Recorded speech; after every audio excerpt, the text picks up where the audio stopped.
Hola, de nuevo yo, la doctora María Carolina Sepulcre. Hoy día quisiera hablar de la fisiología del morir por ser significativamente diferente de la fisiología normal o de algunas afecciones que se podrían presentar antes de llegar al final de la vida.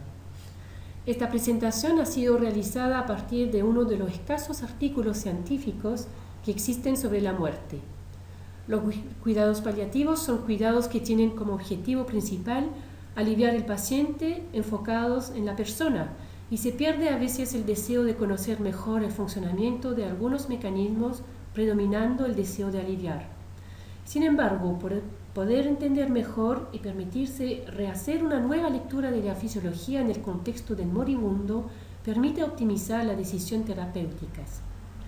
Por eso voy a empezar a recordar los dos mecanismos que intervienen en tiempos normales en forma independiente uno del otro para asegurar balance hídrico y osmolar. Por una parte, uno depende de receptores osmóticos que aseguran la osmolaridad a través de la regulación de la secreción de hormonas antidiuréticas que a partir de ahora voy a pronunciar ADH. Y el otro depende de los receptores de volumen que son estimulados ante un cambio del espacio intravascular y que se activan el eje renina-aldosterona. En caso de afecciones tales como la hemorragia o la diarrea o los vómitos, estos dos mecanismos empiezan a interactuar en forma muy estrecha, favoreciendo siempre el volumen sobre la osmolaridad, para permitir una perfusión óptima a los órganos. Por eso que a veces podemos tener un volumen bastante bueno con una hiponatremia. Por lo tanto, el mecanismo de la secreción de hormonas antidiuréticas, ADH, es mucho más rápido que el mecanismo de eje renina-aldosterona. En el caso de los últimos días, estos dos mecanismos también se interrelacionan de manera muy estrecha y aparece sobre todo un aumento de secreción de la ADH que no siempre es estimulada por un efecto osmolar.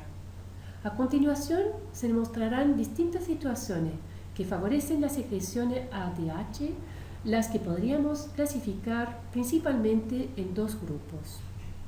En el primer grupo se reúnen situaciones como la desnutrición y el hipoalbuminemia, que se expresan por una contracción del líquido extracelular y por lo tanto se estimula la secreción de ADH para tratar de compensar la pérdida de volumen.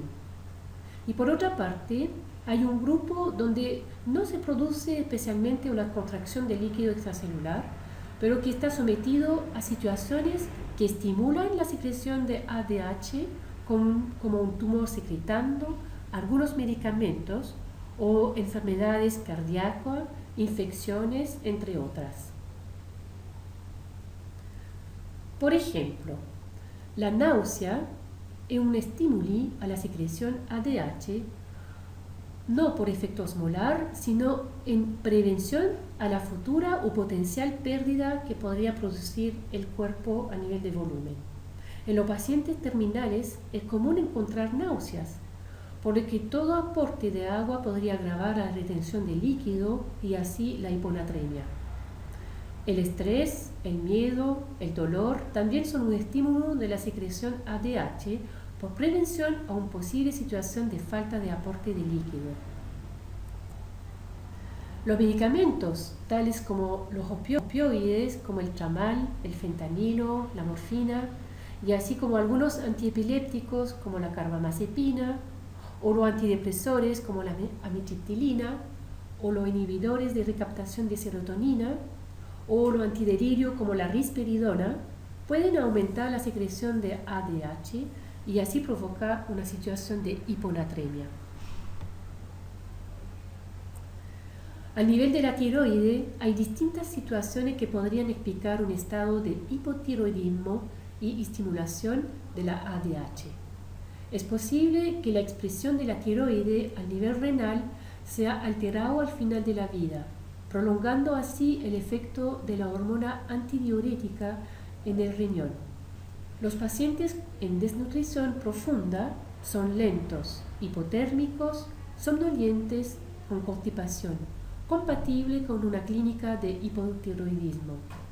También es posible que las proteínas de transporte de hormona tiroide sean catabolizados muy rápido y sintetizados anormalmente, llevando a una situación de hipotiroidismo funcional en algunos tejidos claves como el riñón.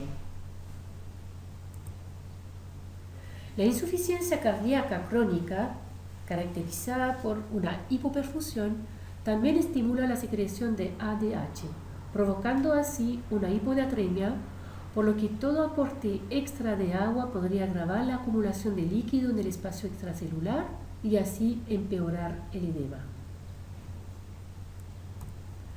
Como lo podemos constatar, hay muchas situaciones diversas que provocan secreción de ADH y a veces de síndrome inapropiado de ADH con hiponatremia, y sin embargo los síntomas de hiponatremia son leves y a veces apenas perceptibles. ¿Cómo se podría explicar? El paciente tiene la mejor respuesta frente al síndrome inapropiado de ADH, de manera innata, limitando su ingesta de líquido y calorías. De hecho, por eso que no come casi nada y no toma. Por eso es importante siempre tener en mente los riesgos que podría aparecer en caso de un mal manejo frente a un síndrome inapropiado de ADH.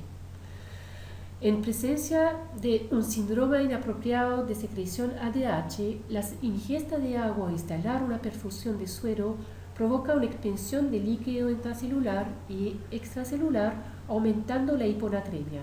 Y esto aumenta el edema y aumenta el volumen de tumores, edema cerebral con convulsiones, ascitis, disnea, tos por edema pulmonar, aumentan los derrames pleurales, los estertores y así aumentan también los dolores. El uso crónico de un respirador en los traqueostomizados puede generar vapor de agua y así una retención de agua hasta medio litro al día. Situación a tomar en cuenta si aparece un síndrome de secreción inapropiada de ADH. El uso de dexametasona provoca una proteólisis aguda y por este mecanismo puede provocar una producción de agua metabólica. Una retención de agua es posible. Una situación de infección o de hipoalbuminemia grave que no permite un aporte suficiente de ácido graso a los músculos provocan también a su vez un catabolismo de los músculos, transformándose en agua hasta 750 cc por kilo de músculo perdido. Se ven situaciones a veces en urgencia en la cual el paciente llega deshidratado con edema, estertores y sin embargo responden muy bien a la furosemida. Para concluir, podemos decir que al final de la vida una situación de aumento de secreción ADH o de síndrome inapropiado de ADH es frecuente.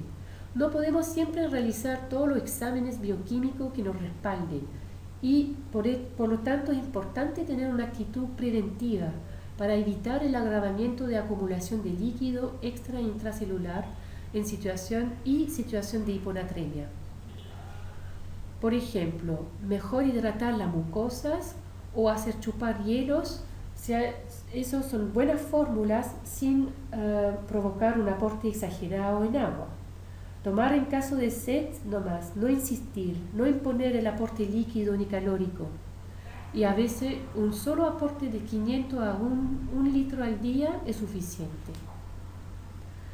Para concluir, quisiera insistir la importancia de explicar a la familia que al final de la vida, en presencia de edema, si bien es difícil vivirlo, un aporte de agua o de alimento podría solamente agravar la incomodidad de su paciente. Así podemos favorecer siempre medidas no farmacológicas que se orientan hacia el confort del paciente con un fundamento más científico. Gracias.